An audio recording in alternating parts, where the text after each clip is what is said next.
Bismillahirrahmanirrahim. Assalamualaikum warahmatullahi wabarakatuh. Alhamdulillahi rabbil alamin. Wassalatu wassalamu ala rasulillahil karim nabiyyina wa sayyidina Muhammadin al-amin wa ala alihi wa sahbihi wa dhurriyyatihi wa ummatihi ila yaumiddin wa ba'd.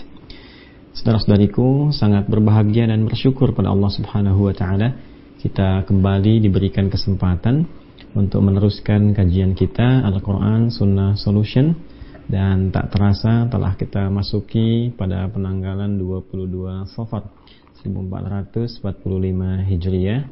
Semoga Allah Subhanahu wa taala menjadikan kita sampai dengan detik ini di malam hari ini waktu Indonesia bagian barat, dan tentunya menyesuaikan dengan waktu Anda terhubung dimanapun Anda berada. Di kesempatan kali ini kita memohon semoga kita semua diberikan rahmat oleh Allah Subhanahu wa taala, diberikan maghfirah oleh Allah Subhanahu wa taala, dan dibimbing Allah untuk menjalani sisa kehidupan kita lebih baik dibandingkan dengan hari-hari sebelumnya yang telah kita lalui.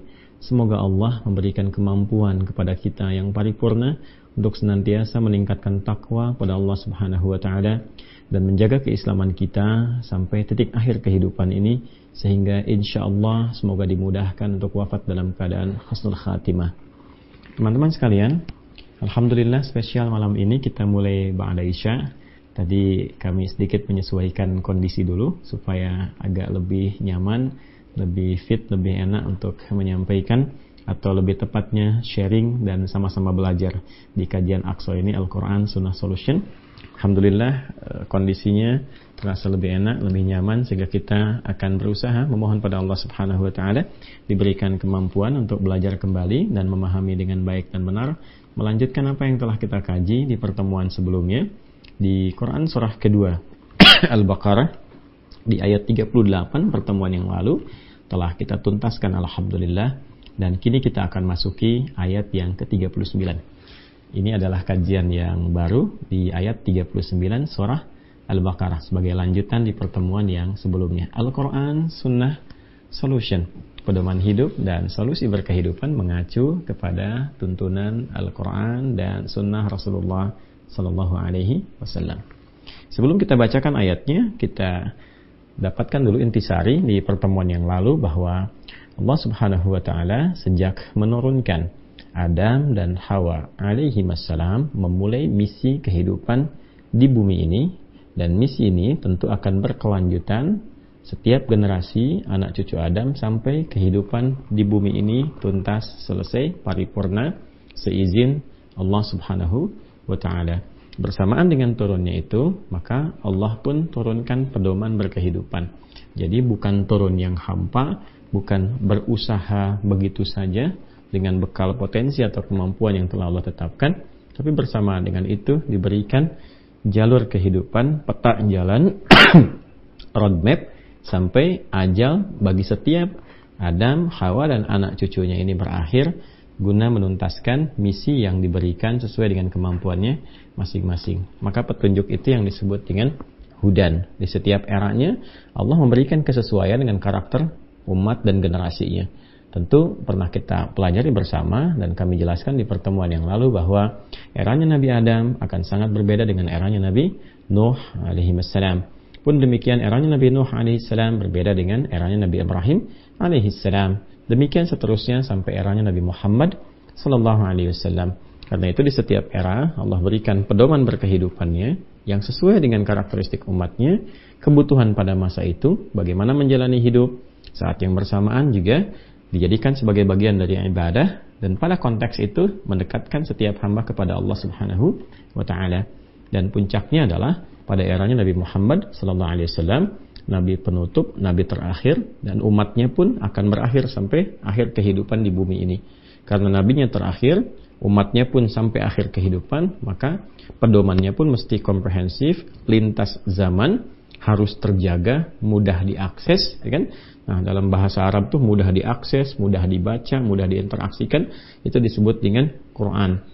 Kalau dikhususkan disebut dengan Al-Quran, maka diberi nama Al-Quran untuk memberikan kesan bahwa ini adalah pedoman bagi kehidupan manusia sampai berakhir, yang akan sangat mudah diakses, sangat dimudahkan pemahamannya, diimplementasikan dalam kehidupan untuk mencapai satu harapan kebahagiaan yang sejati, sukses dan bahagia. La khaufun 'alaihim wa lahum yahzanun. Itulah penamaan yang membedakan dengan Injil sebelumnya yang sifatnya lokal di eranya Nabi Isa alaihissalam saja. Kemudian Nabi Musa alaihissalam misalnya jauh sebelumnya mendapati Taurat, ya, sesuai dengan eranya saja. Ya, setelah Musa kan ada juga Nabi Daud misalnya alaihissalam itu mendapatkan Zabur. Itu masing-masing di eranya. Sehingga kekinian pun kita agak sulit untuk mendapatkan versi asli dari kitab-kitab dimaksud karena memang tujuan untuk diturunkan pedoman itu hanya di eranya saja dan sifatnya lokal, ya, tidak dalam skala global. Berbeda dengan Al-Quran, ia terjaga dari sejak turunnya sampai kini, sampai kapanpun kehidupan ini berakhir, ya, hingga kita kembali kepada Allah Subhanahu wa Ta'ala. Hal yang penting untuk kita ketahui bahwa jika kita kembalikan formulasi Al-Quran itu, saya ingatkan teman-teman, dan dari pengingat ini saya juga minta izin dan minta maaf di sela-sela penjelasan mungkin akan masih ada teman-teman menyaksikan atau mendengar saya batuk-batuknya, ini masih penyesuaian, dan semoga jedanya diringankan atau tidak muncul sama sekali insyaallah. Mohon teman-teman bisa memahami dan mengiringi apa yang akan kita bahas. Semoga Allah berikan kesehatan pada kita semua. Jadi kita akan turunkan sejenak seperti ini Al-Quran, ya. Baik, Al-Quranul Karim. Formulasi dari Al-Quran ini, fungsi utamanya disebut sebagai hudan. Ini poinnya. Ya, kita sudah pernah terjemahkan berulang kali hudan ini sebagai pedoman kehidupan. Ya. Jadi di dalam Al-Quran ini itu bukan sekedar bacaan yang hampa makna. Jadi bukan bacaan semata. Ya. Di dalamnya bukan cuman kalimat, ya, bukan cuman ayat dalam tanda petik hanya untuk dibaca, tidak. Tapi isi Al-Quran itu adalah ini, pedoman kehidupan. Dan pedoman kehidupan yang dimaksudkan ini mencakup seluruh aspek kehidupan yang dialami manusia sampai akhir masa hidup di dunia. Akhir zaman sering kita katakan dalam, ya, lisan orang-orang kekinian. Nah, saya pernah urutkan di pertemuan sebelumnya dari era Nabi Adam terus sampai era Nabi Muhammad SAW, setiap generasi kan berganti. Ya, lalu bijak, adil dan sayangnya Allah kepada setiap hamba-Nya diturunkan pedoman. Ya, dan dijelaskan sampai setan pun dijelaskan yang harus dilakukan. Ini hasilnya akan begini, kalau mengerjakan ini hasilnya akan begini, dapatnya begini, di dunianya begini, alam kuburnya begini, akhiratnya begini. Ya, kalau melanggar ketentuan, resikonya akan begini. Di dunia merasakan kegelisahan seperti ini, ya, akan meninggalnya pun tidak tenang, di alam kuburnya terancam, di akhiratnya beresiko. Jelas sekali semuanya. Ya, dan ini sesuatu yang sangat menarik dia. Di Al-Quran, karena ini ditujukan untuk membimbing kehidupan manusia sampai kehidupan di dunia ini berakhir, maka logikanya kan tadi saya sampaikan, dari sejak diturunkan, setiap berganti generasi, ia masih tetap terjaga. Ya kan? Logikanya kan begitu. Bahasanya harus sama, ya, harus eksis juga serupa, sampai kapanpun. Dari era Nabi sampai kini, sampai kapanpun, sampai hidup berakhir. Karena memang desainnya untuk menyelesaikan semua persoalan kehidupan yang dialami sampai zaman berakhir. Nah, ini yang menjadikan penguat bagi kita khususnya orang-orang Islam, dan kita boleh komparasikan untuk menunjukkan dan menguatkan keyakinan kita. Tujuannya begitu, ke internal dulu supaya kita yakin. Kan poinnya seperti itu, ya. Untuk menguji diri kita dan keyakinan kita. Kita tidak perlu menguji Al-Quran. Kalau Al-Quran itu sudah pasti kebenarannya dengan keimanan kita. Tapi kita bisa menguji tingkat keimanan kita terhadap Al-Quran ini dengan beberapa uji. Ya, bahkan bisa jadi uji intelektual untuk menguatkan argumentasi. Ya, semisal mana ada karya manusia yang bisa bertahan dengan bahasa aslinya tanpa dialih bahasakan dalam setiap generasi terus, ya, sedemikian adanya, dan dia bukan sekedar dibaca, Semua orang bisa mengakses, bahkan yang tak melihat pun bisa membacanya, melafadzkannya, bahkan bisa menghafalkannya, dan tidak berubah sejak didapati di pertama kali sampai dengan lintas generasi. Ini menunjukkan bahwa ini bukan karya manusia, ya, hanya pencipta manusia yang bukan manusia dan bukan makhluk yang bisa menghadirkan ini. Kita telah belajar di pertemuan yang lalu bahwa manusia punya sifat kemanusiaan. Artinya, kalau ada sesuatu di luar sifat kemanusiaan ini, itu bukan karya manusia. Manusia boleh menulis, tapi di setiap era akan selalu ada penyesuaian. Dan menariknya, apa yang dibuat oleh manusia, walaupun bagus misalnya, bahkan bestseller misalnya, terjual banyak dan sebagainya, orang banyak akses, orang akan merasa bosan dalam 1-2 masa. Dia hanya akan bertahan 1-2 dekade, selesai, tuntas. Itu pun begitu panjang 1-2 dekade. Kadang orang baca 3 hari sudah bosan. Ya, Al-Quran itu sulit untuk disifati demikian. Dan yang paling menarik adalah itu baru bagian luarnya, baru dari lafadznya, hurufnya yang sempurna yang bisa diakses oleh semua kalangan, dan menariknya di setiap tempat bacaannya sama, tidak ada yang berubah. Ya, ketika dialih bahasakun, ya, menjadi terjemahan dan tidak sama dengan isinya. Beda ketika Anda baca misalnya, wah ini ada novel bagus nih dialih bahasakan, gitu kan? Alih bahasa ini ya hanya sebatas padanan aja, sifatnya bisa sama antara yang dialih bahasakan dengan aslinya. Quran berbeda, menariknya berbeda. Jadi ketika dialih bahasakan jadi terjemahan, dan itu tidak mewakili isinya, hanya gambaran umum saja. Ketika ingin tahu isinya menjadi tafsir, menjadi keterangan, dan bisa berjilid-jilid. Nah, ini menunjukkan bahwa secara konten, secara isi, Al-Quran beda dengan bacaan biasa. Ya, di dalamnya ada pedoman berkehidupan yang sangat komprehensif, sangat holistik, bahkan bisa diturunkan dalam bentuk penjelasan yang sifatnya tematik. Ya, yang sifatnya tematik. Imam Al-Bukhari bahkan sampai membuat 97 tema kehidupan khusus yang diturunkan dari ayat Al-Quran, kemudian dijelaskan lewat hadis-hadis Nabi Sallallahu Alaihi Wasallam. Dan yang lainnya bisa membuat kurang atau lebih daripada itu untuk saling menyempurnakan. Hebatnya, setiap tapak kehidupan kita itu bisa kita temukan korelasi solusinya. Jadi bukan sekedar korelasi dikait-kaitkan, tidak. Memang solusi untuk apa yang kita alami itu dari ayat-ayat Al-Quran secara tematik. Nah, di sini kalau kita bagi nanti, ada persoalan keyakinan, ya, persoalan iman, atau juga sering disebut dengan akidah. Ada yang terkait dengan implementasi dari keimanan ini atau akidah ini berupa ibadah. Ya. Nah, ada yang ketiganya adalah percikan dari hasil ibadah ini dibawanya ke muamalah. Nah, hiasan dari ketiga hal ini disebut dengan akhlak namanya. Oke? Ini bagian-bagian pokoknya. Jadi, ini sisi keimanan, sisi akidah, sisi keyakinannya. Baik. Saya meyakini kebenaran dalam Islam misalnya, karena yakin ini saya memeluk Islam. Kalau nggak yakin kan nggak mungkin kita ambil itu ya. Kemudian kita dapatkan turunan-turunannya, diantaranya yakin dengan apa yang disampaikan di dalam Al-Quran berupa pedoman berkehidupan. Nanti ada 6 pokok dalam konteks keyakinan itu disebut dengan 6 pilar. Baik yakin kepada Allah Subhanahu Wa Taala, kemudian ada malaikat, ya, kemudian ada kitab, diantaranya ini Al-Quran, lalu setelah itu ada Rasul, hari kiamat, qada dan qadar. Aspek ini nanti diimplementasikan dalam konteks ibadah. Nah, setelah yakin, apa bukti keyakinannya? Ya kan?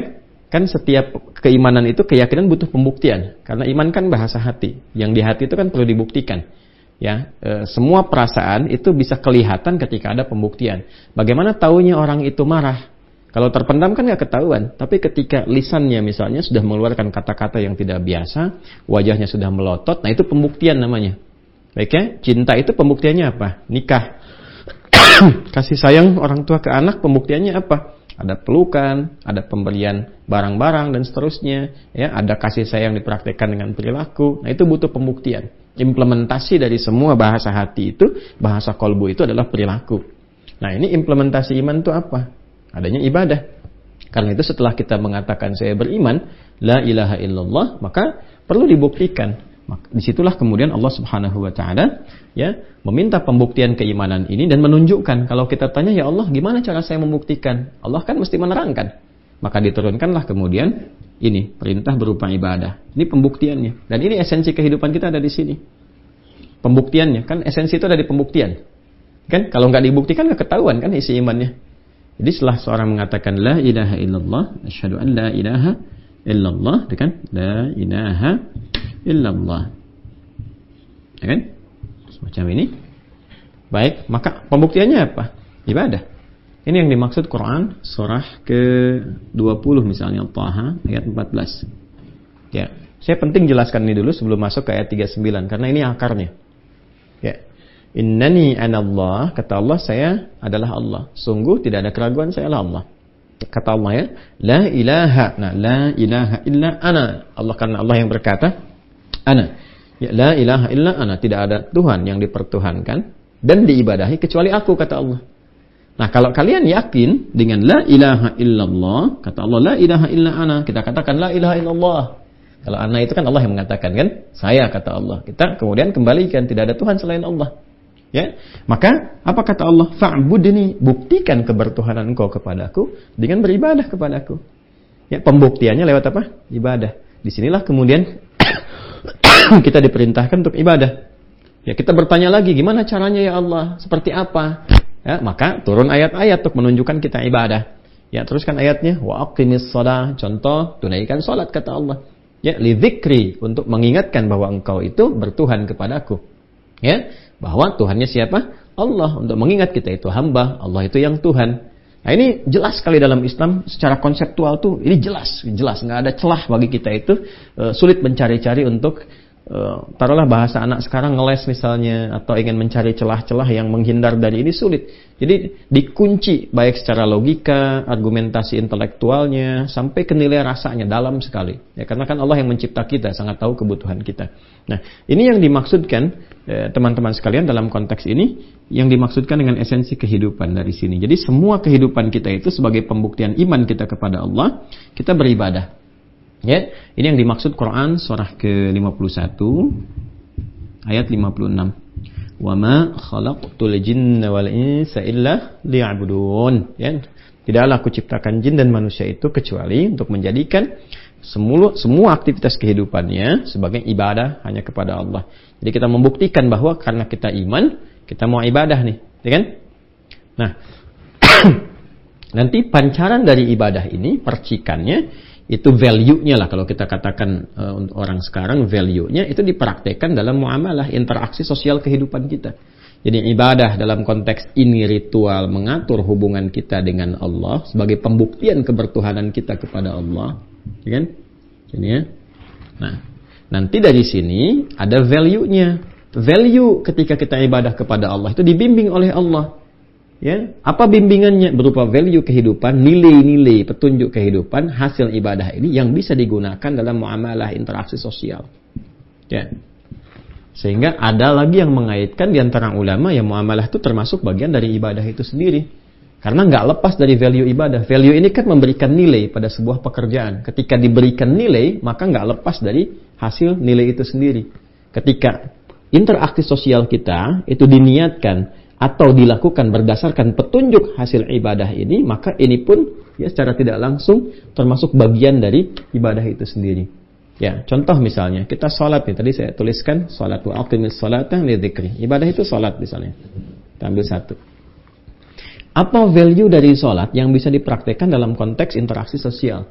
Maka turunlah Quran surah ke-29 misalnya, di ayat ke-45. Utlu ma uhiya ilaika minal kitab. Baca dulu, pahami dulu petunjuk-petunjuk tentang sholat yang Allah wahyukan dari Al-Quran. Dijelaskan kemudian oleh Nabi. Kan? Ayat ini perintah kepada Nabi. Kaji dulu, pahami dulu, maka Nabi belajar dari Jibril alaihissalam. Wa aqimis shalah. Setelah paham, mengerti caranya, prakteknya, kemudian bacaannya sampai hikmahnya, tujuannya apa? Tunaikan sholat dengan cara yang benar. Nah, ini value-nya. Inna sholata tanha 'anil fahsya wal munkar. Sungguh, kalau sholat dikerjakan dengan benar, bukan sekedar takbir sampai salam menggugurkan sebuah kewajiban. Ya, bukan cuma itu, tapi memahami. Oh, ini maksudnya baca ini tuh ini. Kenapa tangannya diangkat misalnya begini? Ya, ini substansinya begini, makna bacaannya begini, hikmahnya ini. Dipraktekkanlah itu dalam hidup.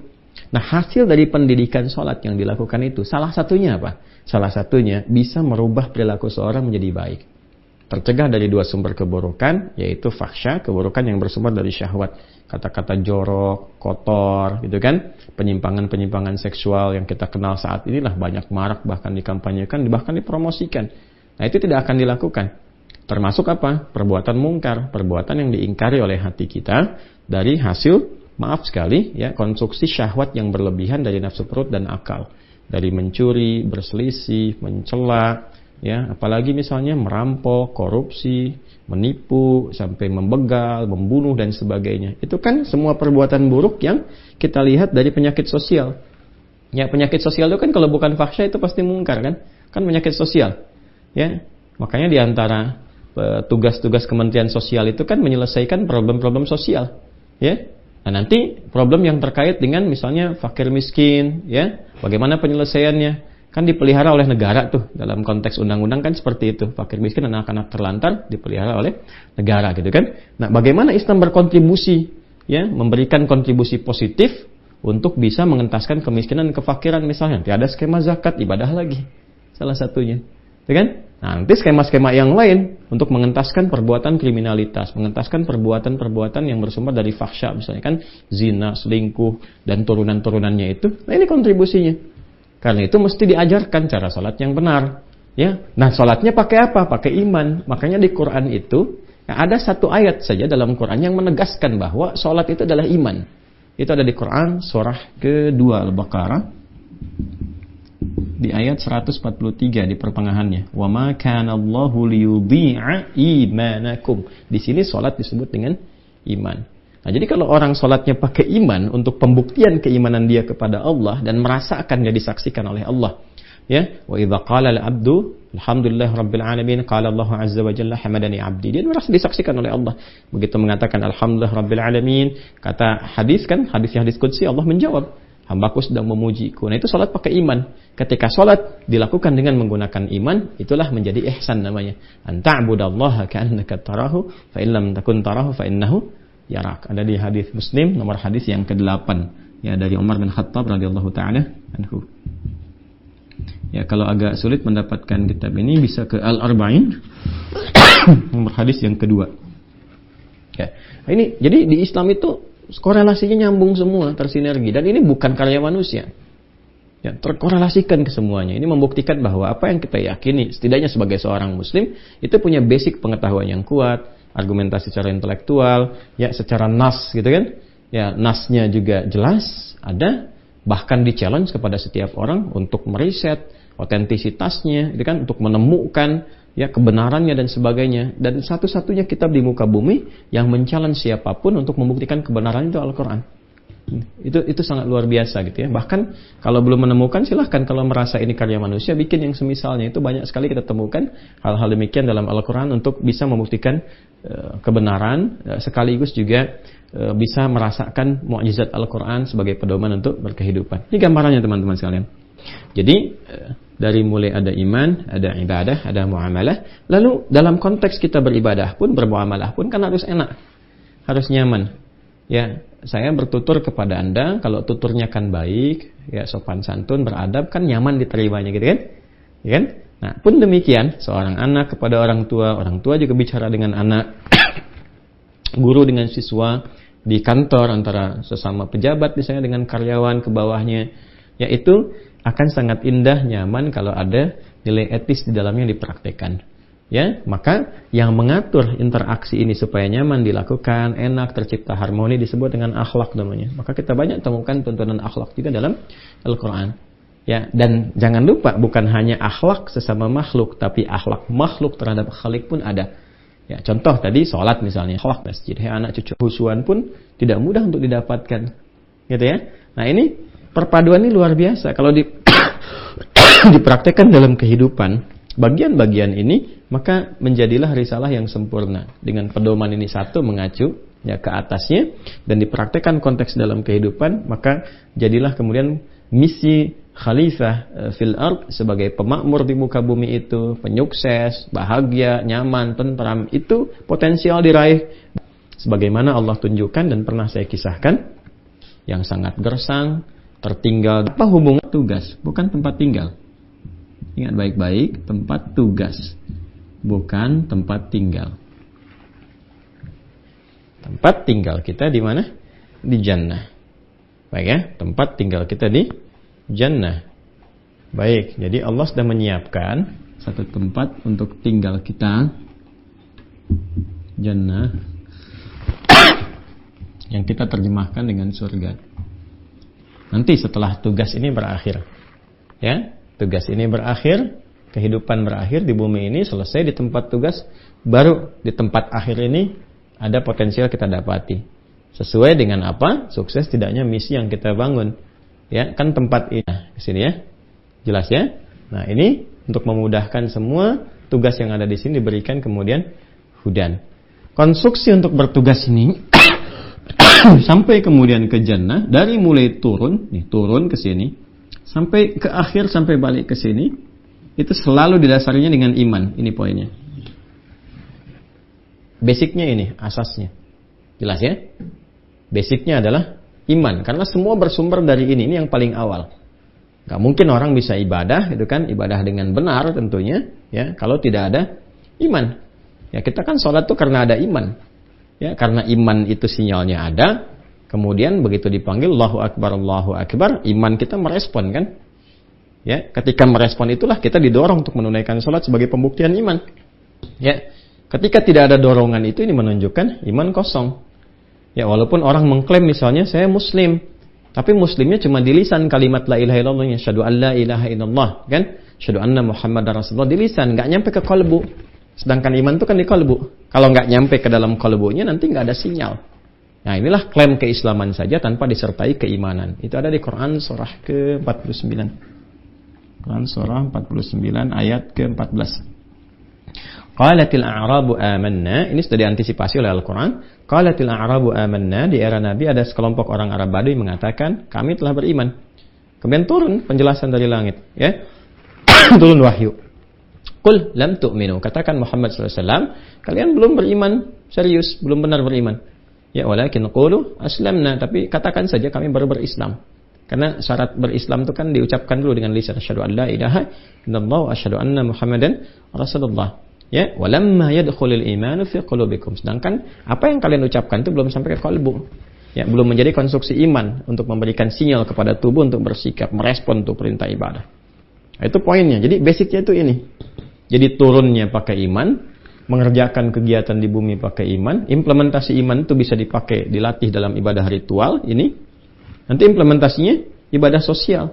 Makanya nanti orang-orang yang jadi apapun di bumi ini dengan pekerjaannya, mau jadi dokter, jadi pejabat, birokrat, diplomat, di TNI, di kepolisian, di arsitektur misalnya, ataupun di kampus-kampus, di sekolah, kalau dia seorang muslim dan dia beriman, dia sholat, itu pasti akan ada petunjuk-petunjuk, sinyal-sinyal Rabbani dari imannya yang membimbing dia beraktivitas.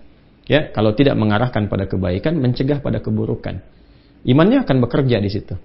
Ya, ada bimbingan. Memandang saja kok kita netral apapun, memandang saja pakai iman. Ya, beda pandangan dengan iman dengan pandangan tanpa iman dalam konteks muamalah ya.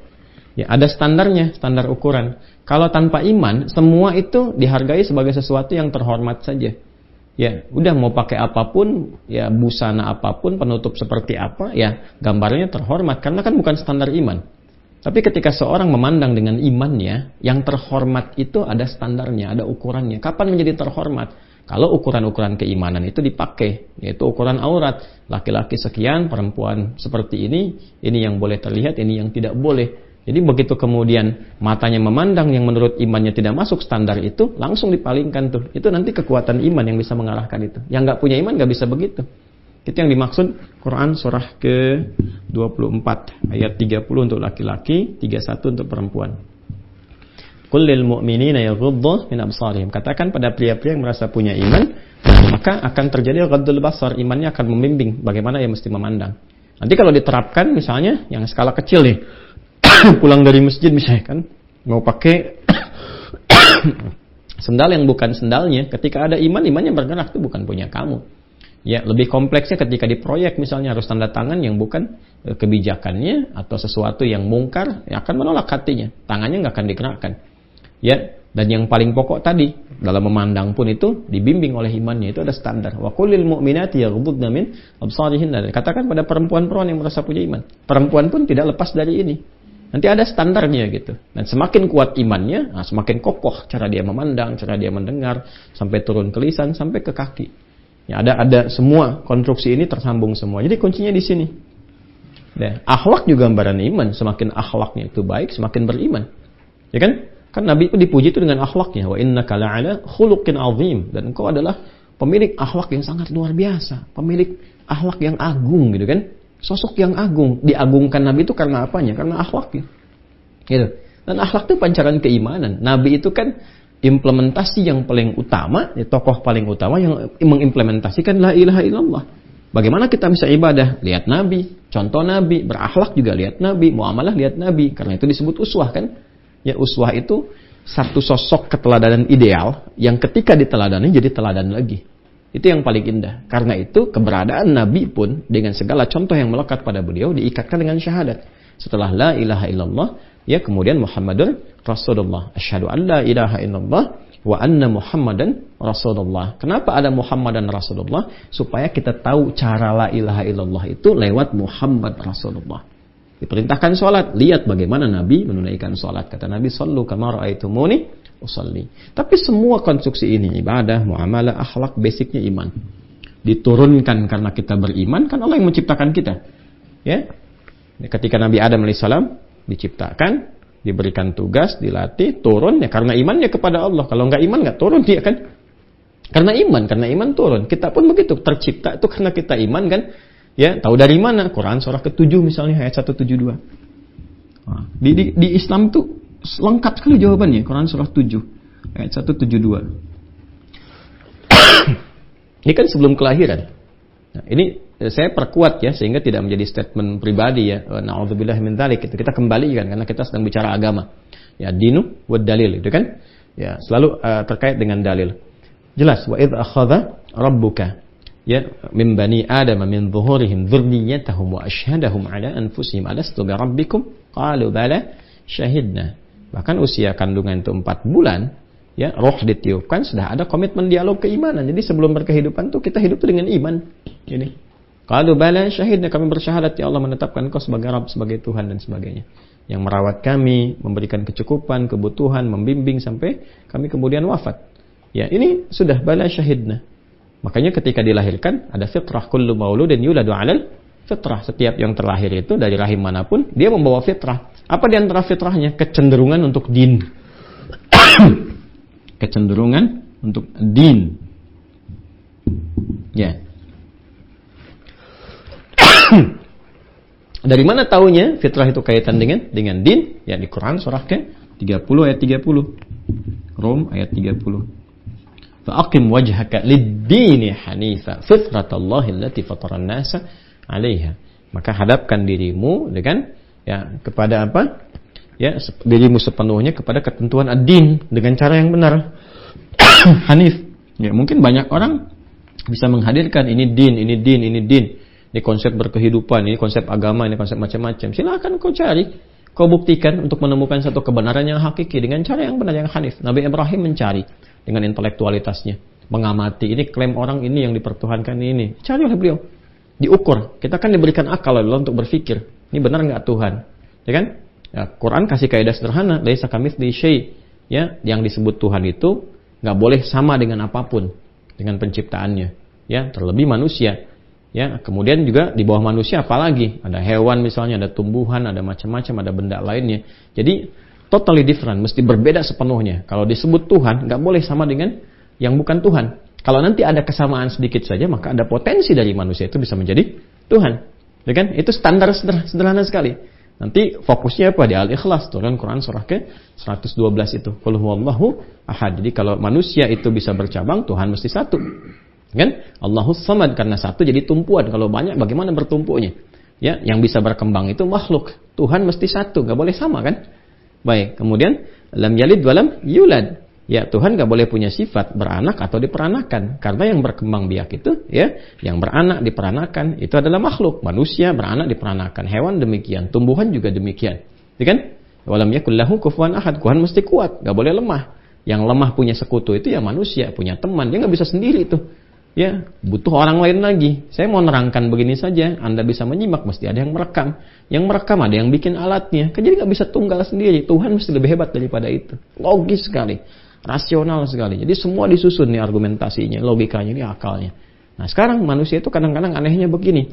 Pada konteks kehidupan dunia, akalnya tuh dipaksa untuk sehat. Ya ini akal yang sehat. Konstruksikan nih, jalan berpikirnya benar. Tapi logika dan akal yang sehat ini nggak bisa dipakai untuk memahami konteks ketuhanan. Ya, konteks keberagamaan yang benar. Kok nggak bisa dipakai menemukan Tuhan gitu? Karena kalau ngerancang ini mudah sekali. Ngerancang hukum ini, ngerancang ini gini, logika ini begini. Menyimpulkan premis-premis ini benar begini. Jalan berpikir yang benar begini. Menguji kata-kata begini. Tapi menguji imannya nggak bisa menggunakan logika itu. Ini sesuatu yang ironi gitu ya. Jadi ketemu sesuatu yang anti klimaksnya di situ. Kok untuk bisa memahami yang sesimpel itu tidak bisa digunakan? Kenapa berat sekali? Nah itu berarti ada sesuatu tuh, ya, yang belum sempurna sinarnya masuk ke dalam jiwanya. Itu barangkali sedikit ya teman-teman sekalian. Nah nanti di sini fa'aqim wajhaka lid-dini hanifa fitratallah. Fitratallah allati fatara an-nasa 'alaiha, taknya kebuka begini. Nah, fitratallah. Inilah fitrah yang Allah lekatkan pada diri manusia. Jadi jiwa manusia itu ada spiritnya, ada rohnya. Roh itu kebutuhannya din. Dia nggak bisa menemukan yang lain. Nutrisinya beda dengan akal. Akal itu membaca pengetahuan, knowledge didapatkan dari data, jadi informasi, knowledge saling. Fisik ini makanannya, makanan materi yang kita makan, fisikal untuk menjaga kesehatan, kekuatan. Nah, roh makanannya apa? Ini spiritual itu makanannya, din. Ini fitrahnya. Makanya manusia mencari. Ya, dia mencari terus. Kata Allah, ya silakan kau mencari untuk menemukan. La ikraha fid din, enggak ada paksaan, kau cari. Ya, dengan kemampuanmu, dengan logikamu, aku sudah berikan fitrah iman. Ya, sudah dituntun oleh Allah. Ini nabinya, ini rasulnya, jelas, ini ada, ini petunjuknya. Tapi masih ingin mencari, silakan cari sampai menemukan kebenaran yang sejati, silakan. Tapi ingat kau punya batas waktu kan? Ya, disebut dengan ajal. Karena itulah manusia kan sering mencari. Kadang mencari ini, kadang ada yang ke pohon, kadang ada yang ke macam-macam, kadang ada yang ke alam segala rupa. Nah, ketika itu ditetapkan, didialogkanlah dalam Al-Quran. Layak nggak jadi Tuhan? Coba deh, masukkan nih standarisasinya. Ini standar ketuhanan sifatnya apa? Coba uji. Yang ini yang dipertuhankan masuk nggak dari standar Tuhan itu? Ini masuk nggak? Kalau nggak masuk berarti ada yang di luar itu semua. Ya, maka disimpulkan pencipta semua itulah yang dipertuhankan. Dijawab oleh Al-Quran nanti. Ya, banyak ayatnya, teman-teman ngaji aja di Mira tuh yang pernah saya terangkan di bab akidah, saya terangkan insya Allah cukup lengkap di situ ya tentang konteks kebertuhanan. Nah, yang ini saya tekankan di sini sampai kita ketemu nanti semua konsepsinya ad-din, maka dijawab semua pertanyaan itu secara terstruktur, detil, sempurna dalam syariat Islam. Karena itulah kemudian di Quran puncaknya surah ke-3 ayat 19. Nah, Allah menerangkan dengan sangat tegas sekali, innad dina 'indallahil Islam. Jadi kalau Anda ingin mencari ya yang paling mudah, yang paling logis, yang paling kuat argumentasinya, yang standar-standarnya dihadapkan, silahkan Anda bisa lihat dalam Islam. Dan itu pun tidak dipaksa. La ikraha fid din, enggak dipaksa kok. Kalau ingin mencari, ingin belajar, silahkan. Justru saat seseorang muslim memaksa orang lain untuk meyakini misalnya ketuhanan Allah, dia maksa, dia berdosa. Indah sekali. Lakum dinukum waliyadin. Anda ambil konsekuensinya ketika kembali kepada Allah. Kita punya keyakinan, Anda punya keyakinan, silahkan dalam konteks kehidupan saling menghormati. Ketika ibadah masing-masing, gak usah saling mengajak, gak usah saling menempatkan bagian dari ibadahnya di tempat dia, ya, tapi tempatkan masing-masing saja. Nanti praktekkan itu dalam konteks muamalah. Setelah itu bawa pertanggungjawaban kembali kepada Allah. Yang dibawa apa? Ini keimanannya. Kalau ini dibawa hasilnya nanti value-nya disebut dengan pahala itu, ya kan? Nah, tapi puncaknya ini dari iman. Jadi konteks kehidupan dunia disusun oleh iman, dan hidup pun pakai iman, wafat pun pakai iman. Nah, kembali ke akhirat pun ini yang pertama kali dikonfirmasi keimanannya. Sama enggak saat turun dengan saat kembali kepada Allah itu? Sama enggak? Ya kan? Saat turun ke bumi menjalani kehidupan dengan saat kembali di yaumil akhir kepada Allah, sama enggak nih? Masih bawa imannya enggak? Makanya yang pertama kali dikonfirmasikan dari hasil pedoman tadi. Ya kan? Dan iman ini akan menuntun kita bisa berinteraksi dengan hudan, dengan Al-Quran. Kalau nggak ada iman nggak bisa mengakses ini.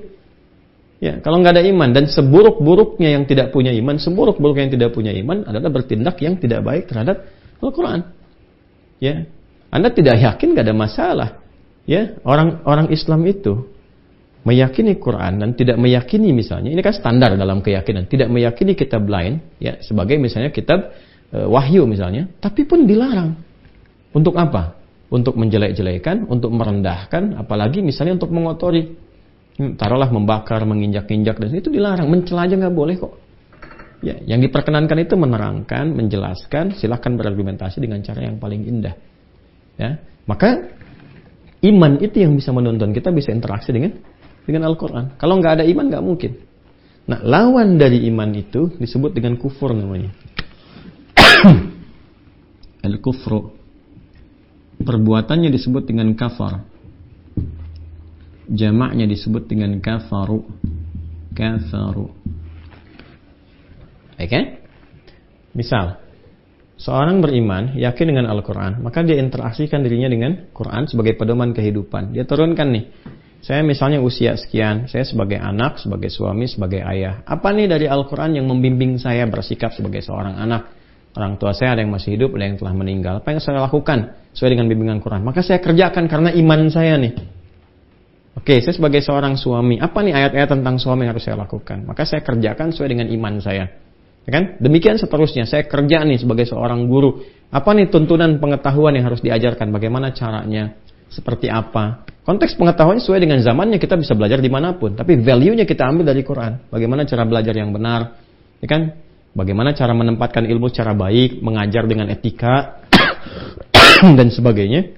Nah itu kita ketika praktekkan semua ini karena iman, dapat nilai di hadapan Allah. Dijamin saat di dunia, fala khaufun alaihim walahum yahzanun. Saat pulang dia mendapatkan lahum ajrun ghairu mamnun. Ya kan? Jadi saat di dunia, la khaufun alaihim walahum yahzanun. Saat pulang, lahum ajrun ghairu mamnun. Dia dapat nilai dia, yang nilai ini menjadi bekal, konversinya menjadi bekal untuk dibawa ke rahmat Allah, mendapatkan rahmat Allah untuk menempati surganya Allah Subhanahu wa ta'ala. Kan hukumnya berbeda antara dunia, alam kubur sampai akhirat. Mesti beda karena dimensinya kan tidak sama. Tapi yang dikonfirmasi awalnya keimanannya. Ini yang pertama yang harus kita pahami dulu. Nah, yang menutup dirinya, menutup cahaya imannya, cover, dia tutup kan imannya, dia memilih ya sudah, saya menutup diri saja dari itu. Ya, saya misalnya ada orang mengatakan misalnya ya, saya tidak beriman, kan dia tutup dirinya tuh, dia cover. Ya, cover. Orang Inggris mengambil itu, kemudian mengatakan cover, menutup. Sehingga tak tampak, tidak ada kelihatannya, ya kan? Nah itu, perbuatannya disebut kafara, jamaknya kafaru.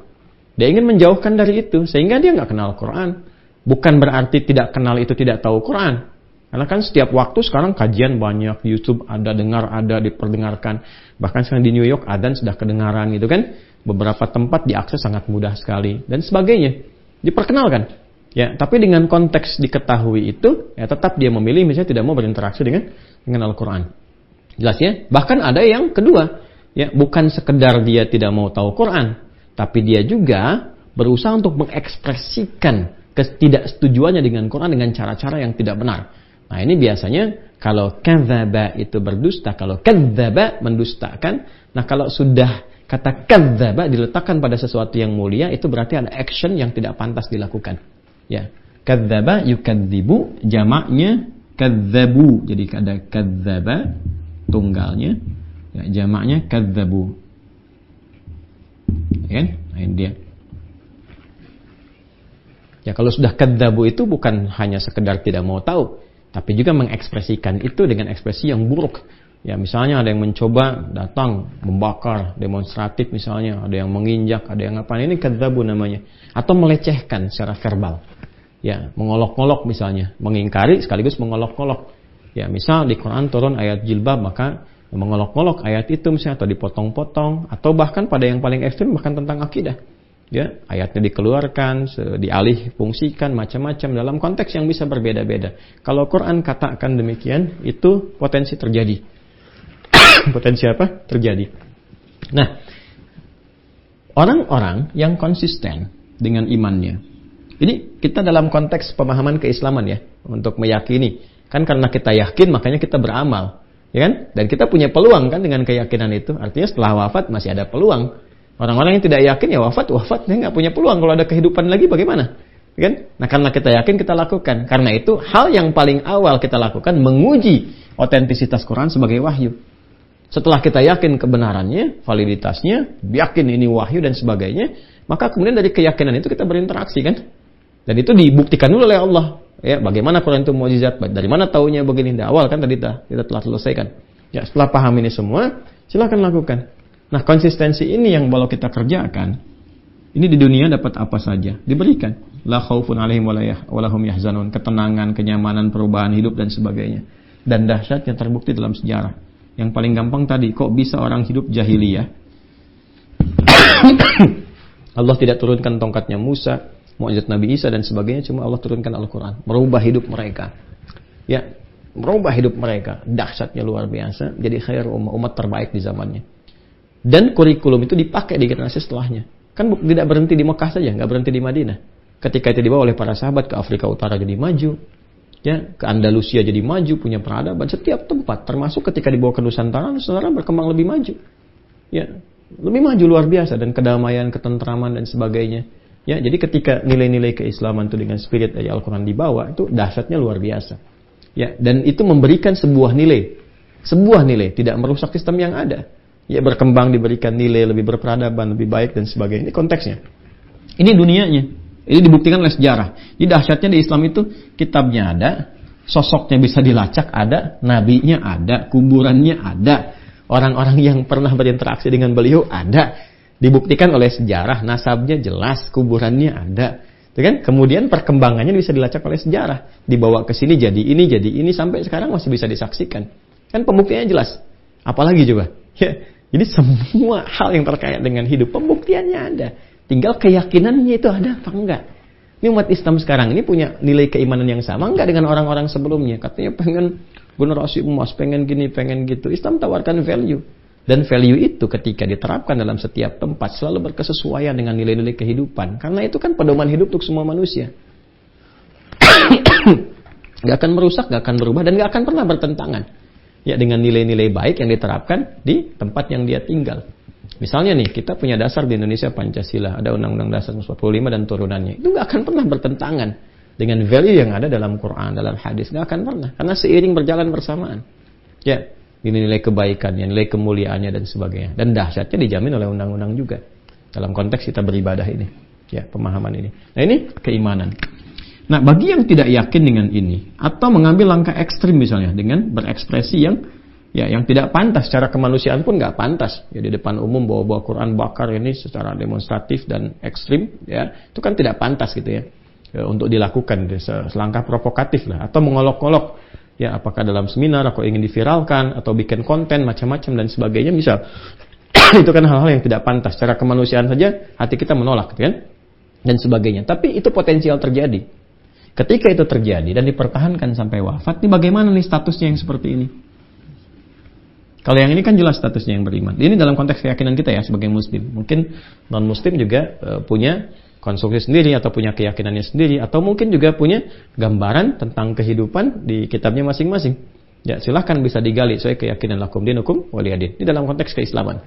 Maka apa yang didapatkan oleh ini semua di luar konteks yang iman tadi, setelah dijelaskan, setelah diterangkan dan sebagainya, maka itulah relevansinya dengan turunnya ayat 39. Ya, walladzina kafaru wa kadzdzabu biayatina ulaika ashabun nari hum fiha khalidun. Yuk baca dulu ya. Ayat 39. Ada teman-teman? A'udzu billahi minasyaitonir rajim. Bismillahirrahmanirrahim. Walladzina kafaru wa kadzdzabu biayatina ulaika ashabun nar hum fiha khalidun.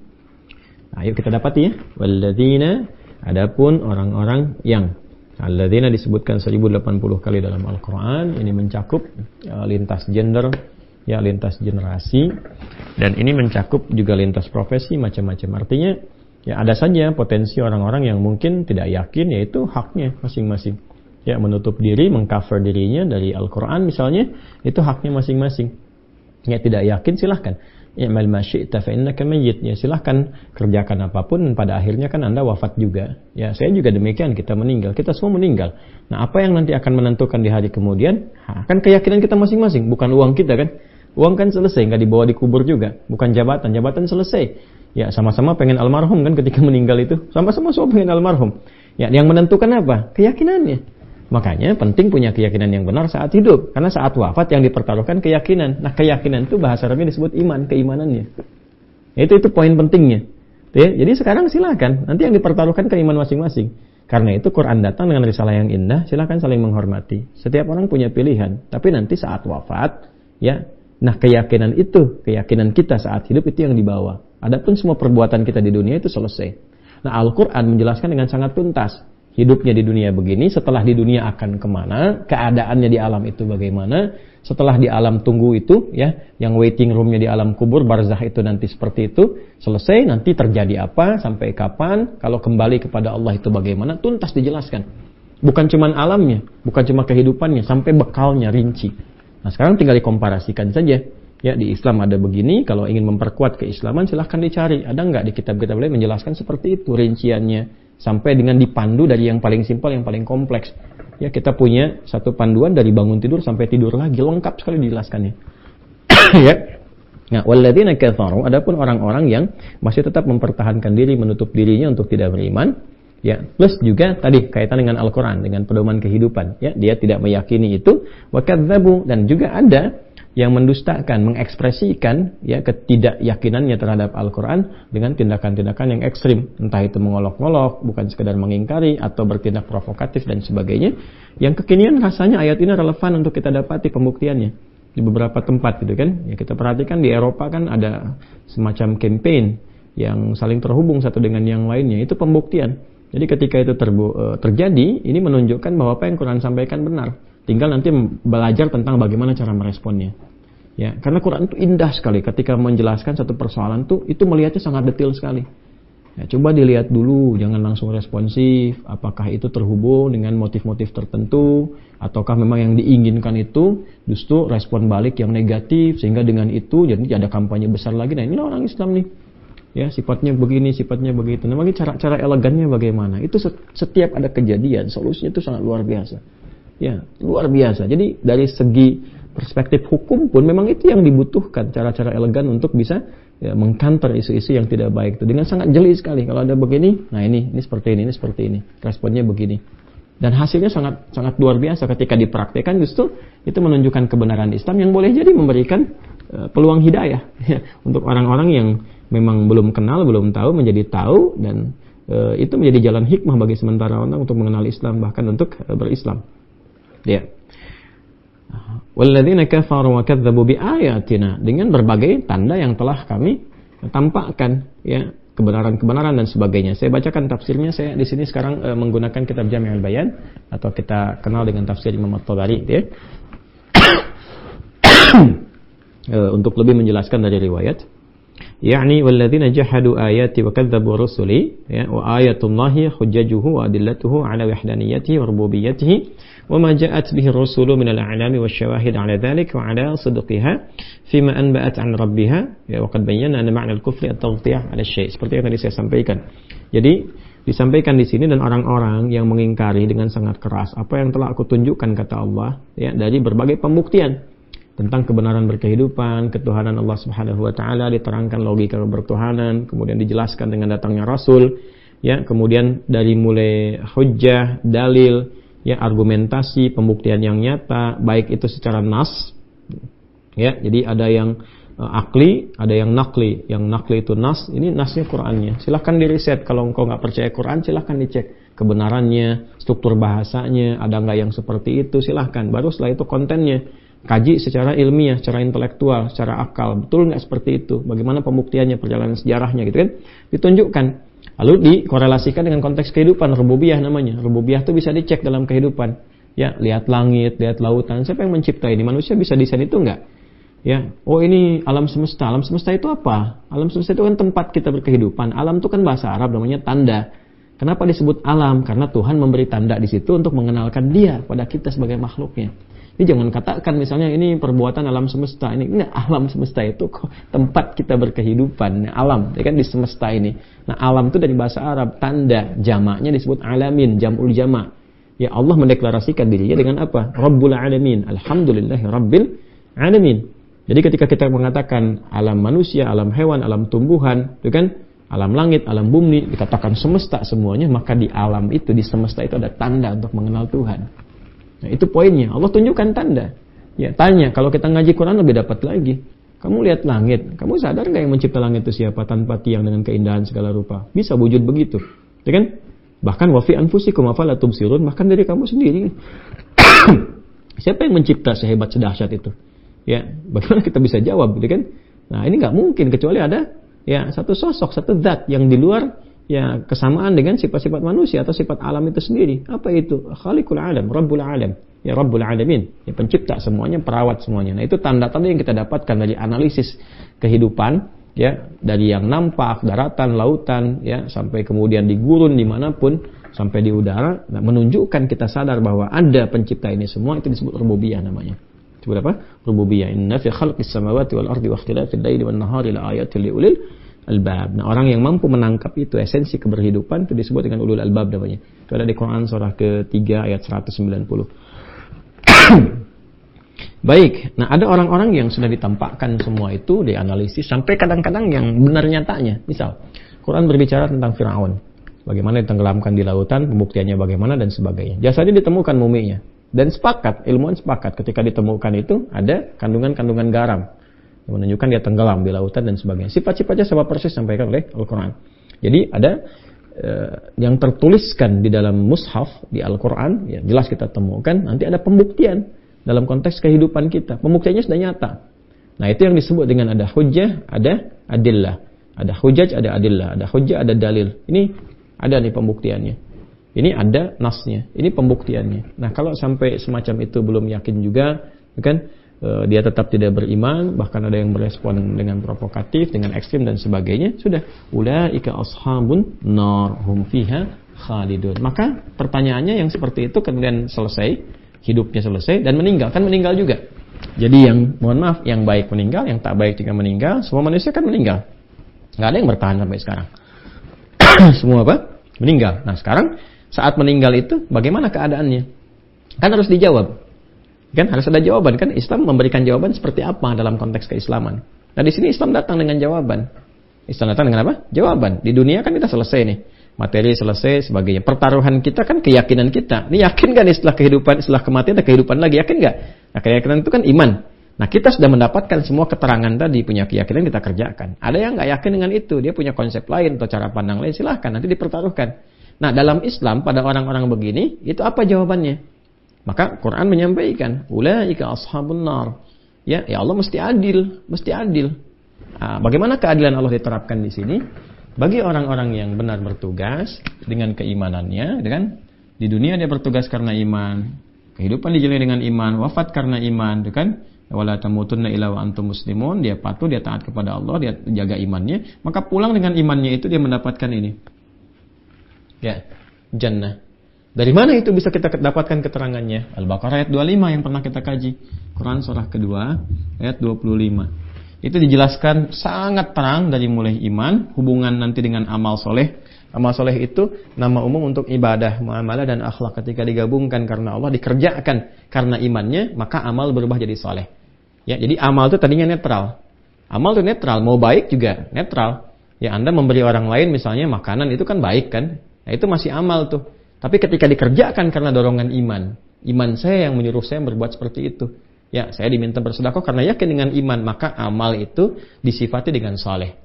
Ya, dari mana konstruksi itu? Quran surah ke-103 Al-Asr, wal 'asr, innal insana lafi khusr illa alladziina amanu wa 'amilus shalihat. Ketika iman itu mensifati mendorong amal, maka amal punya sifat baru namanya saleh. Nah, ketika amal menjadi saleh, maka diberikan nilai-nilai itulah yang disebut dengan ajrun. Bahasa kita yang disebut pahala. Maka perbuatannya menjadi nilai perbuatan yang berpotensi dapat pahala, disebut hasanah. Setiap perbuatan baiknya dapat 10. Di mana ditemukan? Quran surah berapa? Ke-6 ayat berapa? 160. Ya. Man jaa'a bil hasanati falahu asyru amsalihha. Siapa yang mengerjakan satu perbuatan punya nilai saleh di dalamnya dapat 10. Nah, 10 ini yang dimaksud dengan pahala ajrun. Lahum ajrun ghairu mamnun, ajrun kabira, ajrun hasana. Tuh, kita baca surat Al-Kahf kan? Ya kan? Alhamdulillahilladzi anzala apa? Ala 'abdihil kitaba wa lam yaj'al lahu iwaja qayyima. Kemudian apa? Liunzir ba'san syadida. Kemudian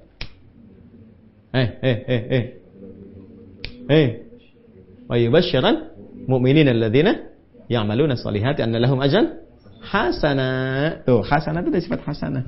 Maaf ya teman-teman, maksud saya ke ini kameramen apa, karena malam Jumat tuh saya tekankan mereka tuh. Ya, nanti silakan yang yasinan mau al-kahfan, al-kahfian silakan. Jadi kalau tadi saya bilang, ini yang ini supaya nggak pada bengong nih yang di depan. Ya, alhamdulillah kita biasakan itu ya. Ajran hasanah dikonfirmasi lagi. Nah, ini nanti yang terkumpulkan, diakumulasikan. Ini yang bawa pulang. Nanti konstruksinya di sini. Wa basyiril ladzina amanu, imannya. Wa amilus solihati, amal solehnya. Plus amal soleh. Karena iman saya beramal, amal menjadi soleh. Wa basyiril ladzina amanu wa amilus solihati anna lahum jannatin tajri min tahtihal anhar. Nah, saat pulang dapat ini. Nah, sekarang ada orang tidak beriman, ingkar, dia tutup diri. Ini konteks keislaman ya. Kemudian otomatis nggak disebut amalnya sebagai soleh, amal saja. Ya, tahu dari mana? Misal Quran surah ke-25 ayat 23. Quran surah 25 Al-Furqan ayat 23. Ini ada orang memilih nggak beriman misalnya. Ya, dia menutup dirinya, kufur, orangnya disebut dengan kafir. Dia memilih diri untuk tidak beriman. Tapi dia berbuat baik di dunia misalnya. Nah, bagaimana jawabannya? Islam datang lagi dengan jawaban yang sangat elegan. Wa qadimna ila ma 'amilu min amalin. Nah, karena dia berbuat dalam konteks kehidupan di dunia tanpa iman, kami balas di dunia. Kan? Faja'alnahu haba'an manthura. Maka di akhirat karena tidak ada iman, enggak ada standar tuh. Ya kan? Enggak bisa jadi amal soleh, jadi amal saja. Kan ingat, ya, saat pulang ke akhirat itu, ya, konstruksinya kan berbeda dengan dunia, dimensinya tidak sama. Kan kita itu meninggal, misalnya meninggalkan dunia, ya, karena kita punya keyakinan tadi kan, ada kehidupan setelah kematian. Maka persiapannya apa? Saya tuh siap-siap karena iman saya. Jadi yang dipertaruhkan keimanannya saat pulang. Nah, dia nggak pakai iman tuh. Di dunia aja dia beramal. Karena dia beramal di dunia, amalnya nggak bisa disebut saleh. Amal saja karena tanpa iman.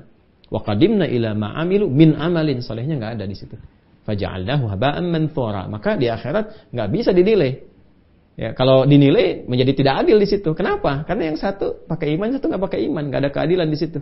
Dia nggak yakin dengan apa yang disampaikan di Quran. Dia nggak yakin, dia cuma mengerjakan ya dengan konteks dunianya. Allah balas dengan dunia karena rahmannya Allah. Di akhirat tetap keadilan berlaku. Ini poinnya.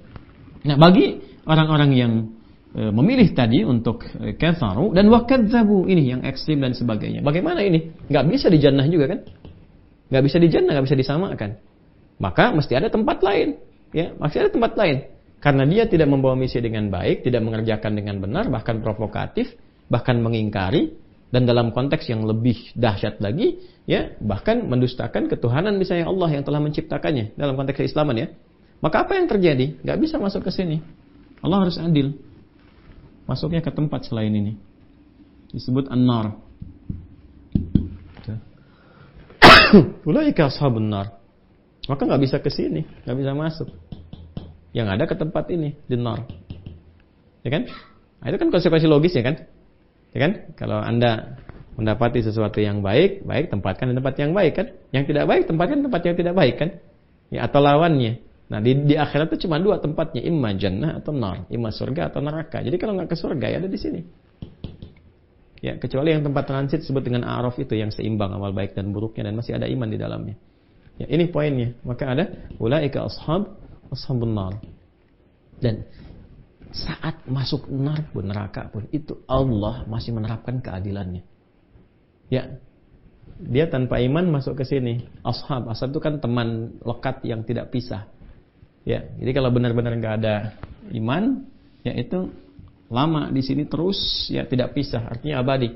Ya, khalidina fiha an-nar, saya turunkan di sini.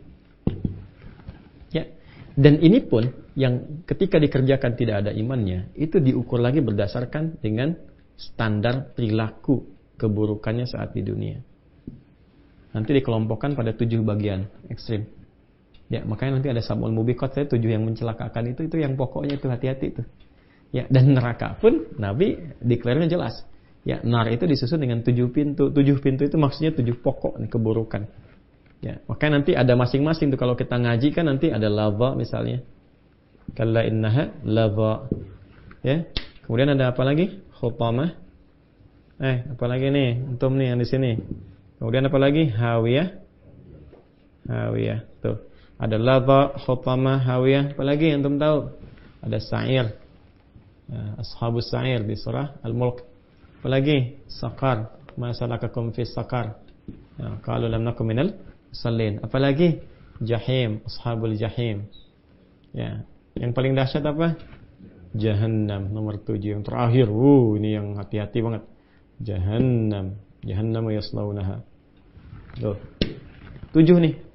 Ya, ladha 1, hutamah 2, hawiyah 3, sa'ir 4, sakar 5, jahim 6, jahannam 7. Pas 7. Ya, dan itu pun masih terangkat juga pintunya 7. Buka Quran surah ke-15 Al-Hijr. Di ayat ke-44. Quran surah 15. Tuntas banget di Quran itu, ayat 44. Laha sab'atu abwab. Neraka itu ya ada 7 pintu. Ya, ada enggak di dalamnya itu? Ya, ada. Dan setiap pintunya itu juz'um maksum, ya, ada bagian-bagiannya. Ini bagian tuh, ini porsinya nih. Tuh, sampai yang paling dahsyatnya. Tuh.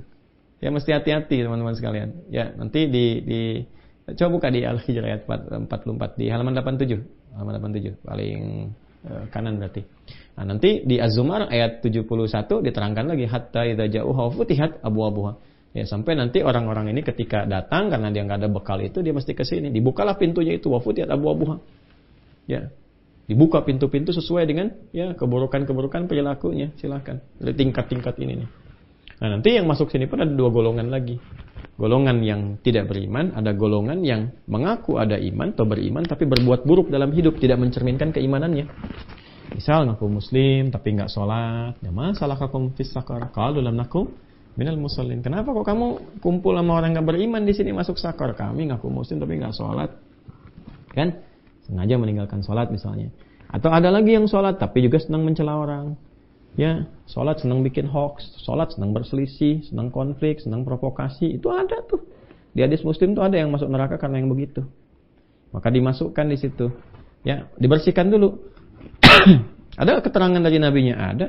Ini kita sampaikan di sini. Nomor hadis 797 dalam konteks riwayat di tafsir ini. Ini keunggulan tafsir ini. Jadi beliau kan karena masa awal-awal nih. Ya, masuk golongan salaf di awal. Termasuk kitab tafsir paling awal. Jadi saya akan hadirkan yang Ibnu Abbas ini yang awal sekali. Setelah generasi ini baru At-Tabari. Ya, kalau Ibnu Abbas kan di eranya orang sudah banyak paham Quran, sudah banyak mengerti paling yang aspek-aspek muskilnya saja. Kata-kata yang rumitnya. Makanya startnya ringkas. Tafsir Ibnu Abbas ini yang Tanwirul Mikbas ini ringkas sekali. Kayak tafsirnya Al-Jalalain ya. Jalalain itu ringkas padat untuk yang simple-simple. Karena di eranya banyak yang paham. Setelah itu kan mulai, karena interaksi dengan Quran agak jauh, dijelaskannya lebih lengkap lagi. Di zaman ini riwayat sudah banyak yang tahu. Jadi tengah simple.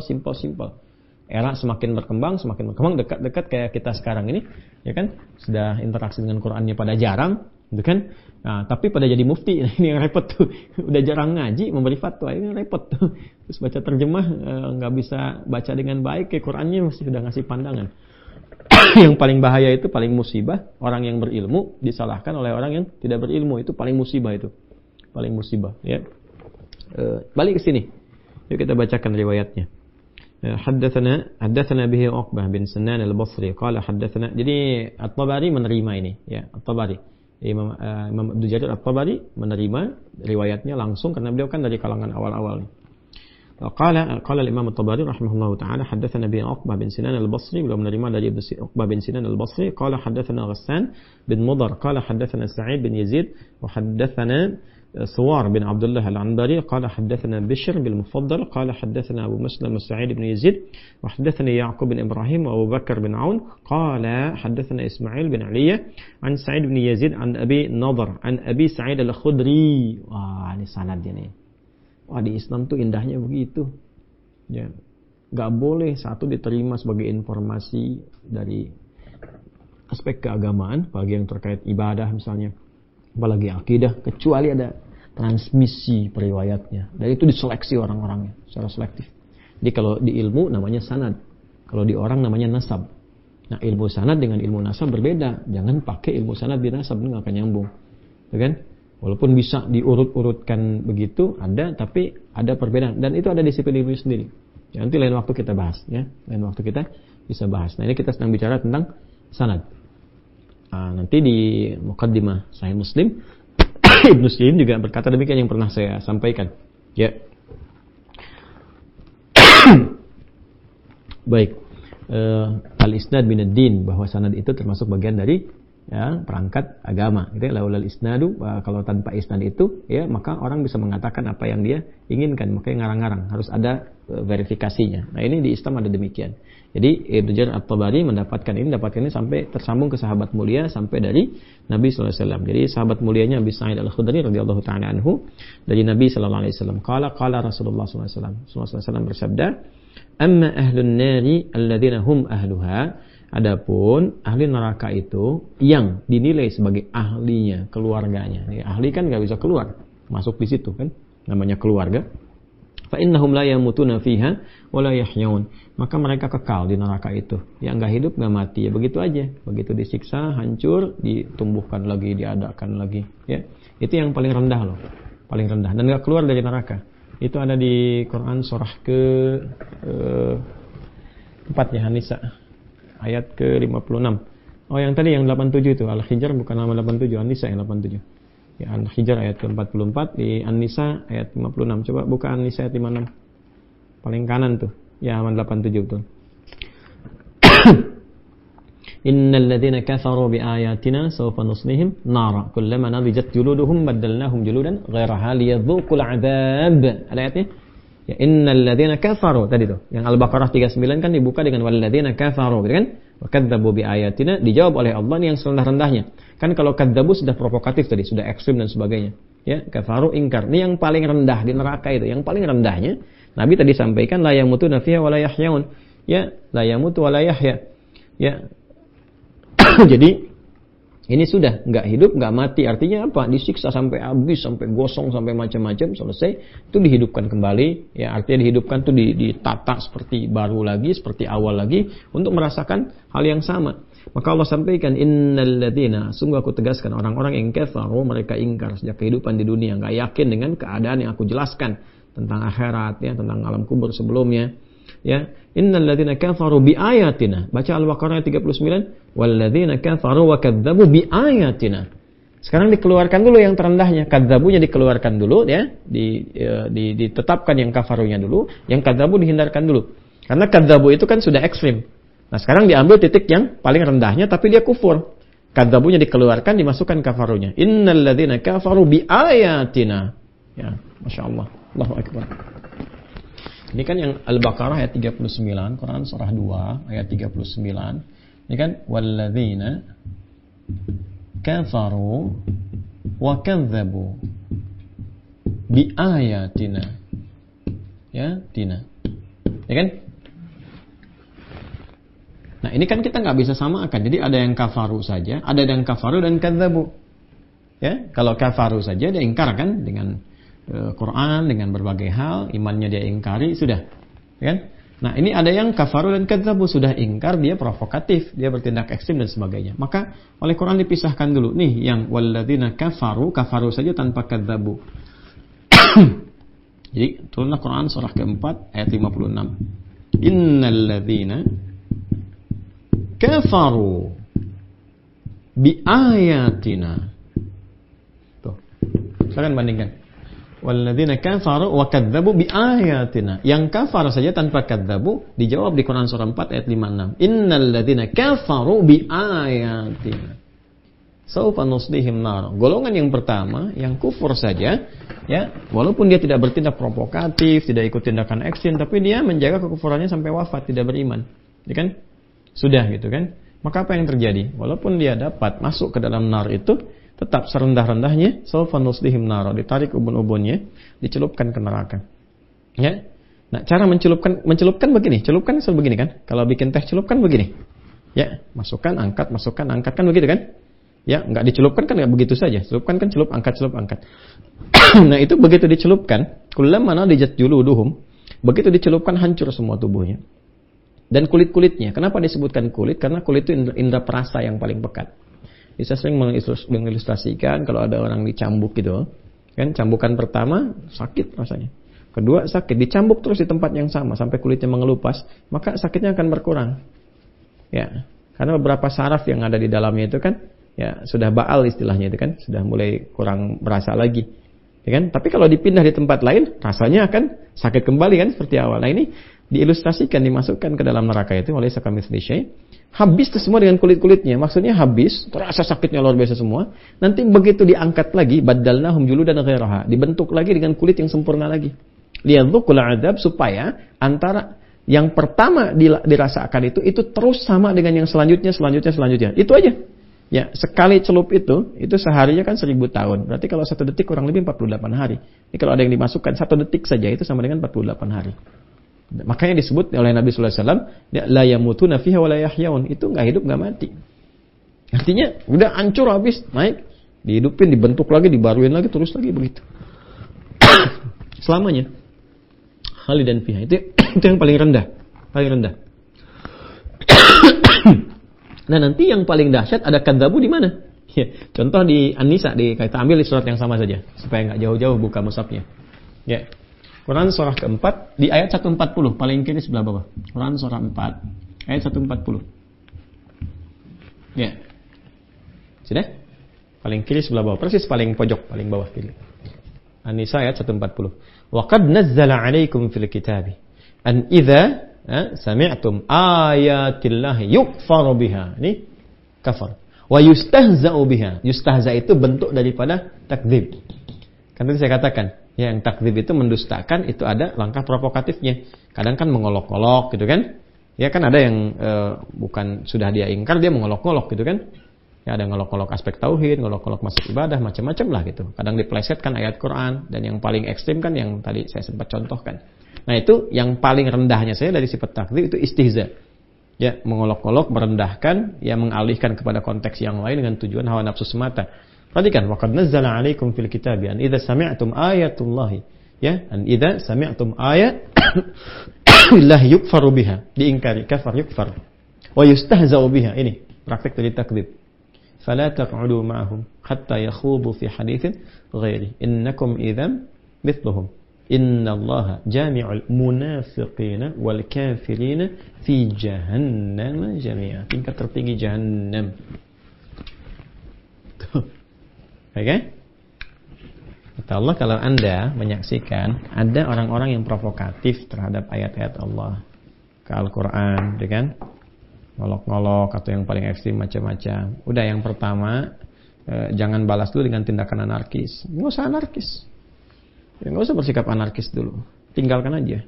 Nggak usah dikasih panggung. Ya, nanti kalau dia merasa sepi, dia ngolok-ngolok pakai di dalam seminar. Nggak usah ada yang hadir dalam seminarnya. Tinggalin aja. Channelnya nggak usah diikutin. Abaikan aja. Ya, dan hebatnya Quran tuh gini. Hatta yakhudu fi haditsin ghairi. Sampai dia mau balik lagi. Paham? Oh, nggak laku nih. Nggak punya teman nih. Sadar dia. Taubat. Itu sampai begitu. Jadi, jangan mencela yang sudah tercela. Buang-buang energi. Ini ada sikap provokatif, tindakan memancing amarah dunia saja untuk memberikan satu legitimasi bahwa Islam itu gitu, kasar, Islam perusak, macam-macam sebagainya. Provokatif nih. Ya, misalnya ada yang provokatif pembakaran setempat ini, udah, nggak usah kita capek-capek keluar, nggak usah mencela ini dan itu. Ya, celaan dalam hati kita tetap, ya harus ada, kita nggak suka seperti itu. Tapi harus jeli juga, lihat apakah ini satu pancingan saja, apakah ini kesannya hanya untuk membenarkan bahwa umat Islam ini anarkis gini, nanti muncul video lain lagi, dipotong-potong. Musimnya kan begitu sekarang ini, ya kan? Udah, nggak usah terlalu repot dan macam-macam. Secara diplomasi bagus nih. Ya, pemerintah sudah diplomasi lewat Kemlu tentang kejadian yang kemarin di Swedia misalnya kan, beberapa ke tempat-tempat lain. Ya, secara diplomasi sampaikan, karena umat Islam terbesar kan di sini. Apa reaksi umat Islamnya? Gampang aja, udah tinggalin itu. Termasuk tinggalkan semua hal-hal yang terkait dengan itu. Pemerintah yang bersangkutan misalnya, mengakomodir itu, bahkan memberikan hak untuk itu, ya sudah. Kalau itu keputusan dari mereka, sudah, yang terkait dengan mereka boikot oleh umat Islam. Tinggalkan, produknya nggak usah dibeli, nggak usah dipakai.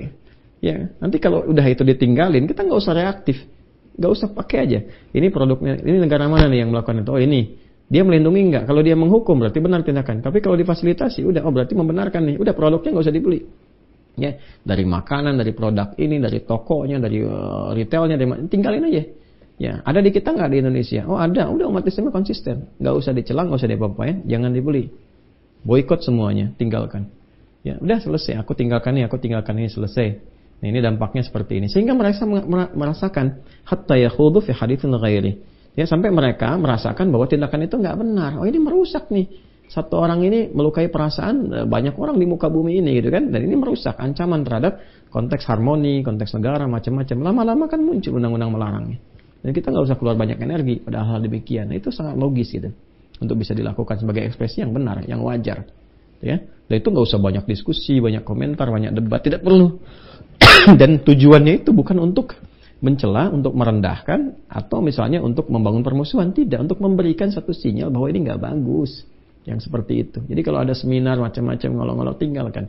Ada buku nggak jelas, tinggalin aja. Kalau nggak laku juga nanti penerbitnya nggak akan terbitin lagi, selesai. Orang ini beresiko, kalau nggak tobat dia terancam di akhirat. Ya, nah siapa orang-orang itu? Cuma 2 golongan. Ya, tadi kafaru wa kadzabu. Ada yang ingkar dan provokatif, ekstrim. Atau yang kedua munafik. Ya, dia ada yang mengaku muslim, mengaku di lisannya, tapi memang profesi yang dia pilih bekerjanya selama berkehidupannya seperti itu. Nanti orang-orang demikian ditempatkan ke tempat yang paling dahsyat. Dinarnya apa itu? Jahannam. Ya, bahkan nanti kalangan munafikin itu tempatnya yang terdalam karena dia mengaku muslim tapi menjelek-jelekan agamanya sendiri. Bahkan juga bukan cuma menjelekkan, dia menista Qur'annya sendiri. Yang dia yakini gitu kan, ya, tapi keyakinannya itu cuma keyakinan artifisial saja, pura-pura saja. Maka apa yang terjadi? Ya, innal munafiqina fid darkil asfali minan nar. Ya, sungguh orang-orang munafik itu ada tempatnya yang terdalam. Makanya didahulukan sebelum kafir. Innallaha jami'ul munafiqina wal kafirin. Munafik, kafir. Fi jahannam jami'an. Di jahannam. Nah, ini jawaban dari apa yang disampaikan di Quran surah ke-2 Al-Baqarah ayat 39, walladzina kafaru wa kadzdzabu bi ayatina ulaika ashabun nar hum fiha khalidun, ya kan? Nah, di tempatnya di neraka, ini golongannya. Lalu bagaimana dengan golongan yang beriman? Ya, tapi dia juga tidak mengimplementasikan imannya dengan baik. Artinya masih ya salat tapi maksiat, ya STMJ kan, salat terus maksiat jalan, gitu kan? Nah, kemudian apalagi misalnya ya ada yang masih korupsi, sudah juga disadarkan, diketahui, dihukum, ya masih juga korupsi juga misalnya, atau masih mengendalikan dengan cara yang nggak benar, udah narkoba, Allah sayang-sayang tuh ditangkap, diperbaiki, direhab ini, ya di lapas masih mengendalikan lagi misalnya macam-macam tuh, sampai dia wafat nggak tobat bisa, misal yang seperti itu, ya. Dalam sisi ini bagaimana? Kalau dia mengaku muslim tapi dia tetap bermaksiat dan sebagainya, jangan disalahkan keislamannya. Saya sering katakan kalau peci nggak masuk kepala, jangan dipotong kepalanya, sesuaikan pecinya. Jadi jangan diukur dengan ya orangnya, diukur dengan praktek ajarannya, bagaimana mempraktekannya, ya kan? Ya, ajaran Islam itu benar, simbol-simbolnya aja kan simbol kebenaran, simbol kebaikan. Buktinya apa? Penjahat itu kalau seburuk-buruknya tetap kalau pas masuk persidangan pakai peci kalau laki-laki, pakai jilbab kalau perempuan. Itu menunjukkan fitrah bahwa apa? Jilbab membawa kebaikan, peci membawa kebaikan. Cuman orang yang tidak baik, itu problemnya. Ya itu yang kadang-kadang bikin sebel gitu kan dalam konteks tertentu. Kalau tobat ya alhamdulillah, tapi kadang-kadang sifat untuk mencari iba dari hakim atau menarik perhatian, tapi sekaligus membuktikan fitrah. Bahwa pada fitrahnya itu cenderung pada kebaikan. Itu poinnya gitu kan. Nah, nanti ada yang mengolok-olok pada konteks itu, diolok-olok dan sebagainya. Maka bagaimana jika ada orang muslim, Islam bermaksiat seperti itu? Nanti ditimbang di akhirat. Ya, kalau misal 40,99 itu kan amal baik. Tapi 50,001 itu amal jelek. Jadi solehnya 49,99 itu sudah plus dapat macam-macam, ditambah sunnah, tambah segala rupa gitu kan. Dan kurang layak dapat nilai-nilai kebaikan yang lain. Maka berlaku keadilan Allah, 0,01-nya harus dibersihkan dulu. Maka apa komen Nabi sallallahu alaihi wasallam? Ya, walakinna aqwaman asabathumun nar bi khatayahum aw bi dhunubihim fa amatathum imatatan hatta idza saru fahman udhina fi syafa'ati. Ada golongan orang-orang yang beriman tapi di dunianya banyak berbuat maksiat, banyak salah, banyak mengumpulkan dosa dan enggak sempat mentaubati itu. Ya, cuma ada bekal ya keimanan di dalamnya, pernah dipraktekkan beberapa dalam kehidupan, pernah sholat, pernah macam-macam, terus berlumur maksiat, nggak sempat tobat, dia meninggal. Maka dicuci dulu tuh keburukannya itu. Fa'amatathum imatah. Jadi kalau yang tadi itu yang tidak beriman dan tidak beriman provokatif itu abadi, nggak hidup, nggak mati. Kalau yang ini dihukum di neraka sampai wafat, sampai habis. Misalnya yang tadi dicelupkan juga nih, celupkan sampai apa? Hatta idza saru fahman, sampai gosong kayak arang. Jadi setelah gosong kayak arang selesai itu. meninggal segala rupanya, udzina fi syafaati, maka izinkan mendapatkan syafaat. Diizinkan, kata Nabi, mendapatkan syafaat. Allah nanti perintahkan. Nanti kan sangat viral sekali di hadis Muslim, di hadis syafaat kan di akhir itu ada. Ya. Ketika Nabi sedang sujud mohon kepada Allah kan, ya, kata Allah Subhanahu wa taala menyatakan dalam hadis qudsi, idfarasak sal tu'ta. Ya, dan Muhammad SAW angkat kepalamu dari sujud. Engkau minta, engkau akan diberi. Maka Nabi meminta syafaat, ya, kepada Allah Subhanahu wa taala untuk diberikan kepada umat Rasulullah sallallahu alaihi wasallam. Dan semoga kita termasuk bagian dari yang mendapatkan syafaat itu. Makanya rajin salawat. Ya Allahumma shalli ala sayyidina Muhammad, shalli ala sayyidina Muhammad. Rajin salawat. Malam Jumat, tiap hari, tiap waktu rajin salawat. Ya, rajin salawat setidaknya untuk mendapatkan syafaat Rasulullah sallallahu alaihi wasallam. Jadi ini sekaligus pembahasan malam ini memberikan kepada kita penjelasan yang utuh bagaimana Islam memberikan pedoman kehidupan yang sangat tuntas, komprehensif, holistik, semua aspeknya dibahas. Ini menunjukkan kebenaran dalam ajaran Islam, kebenaran konsep-konsep juga, baik itu konsep ketuhanan, konsep ibadah, muamalah, interaksi sosial, sampai konsep kehidupan. Menunjukkan sisi kebenarannya, tinggal kembali kepada kita masing-masing. Dan elegannya pun dalam konteks kita beriman dan yakin itu, tetap kita diminta oleh Quran untuk toleran satu dengan yang lainnya. Lakum dinukum waliyadin. Menghormati apa yang orang lain yakini.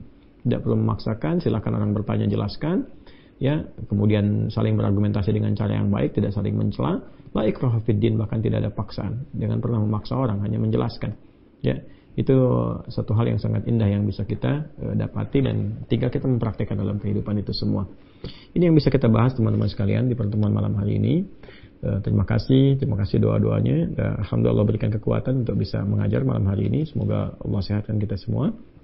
Yang kedua, saya selalu mengupdate bahwa alhamdulillah masih ada kesempatan untuk berwakaf menyempurnakan pesantren ini di akhir-akhir finishing kita untuk tahap yang pertama. Tahap yang pertama itu ada 12 bangunan dibangun bersamaan. Untuk langkah awal kita bisa menggunakan itu semua. InsyaAllah teman-teman sekalian masih ada peluang. Teman-teman yang ingin berwakaf bisa disalurkan melalui rekening Bank Syariah Indonesia BSI nomor 111 3 kali satunya. Ya, yang malam ini ingin langsung atau ingin mencatat silahkan 111 3 kali satunya. Kemudian 4 kali 4-nya. Lalu 142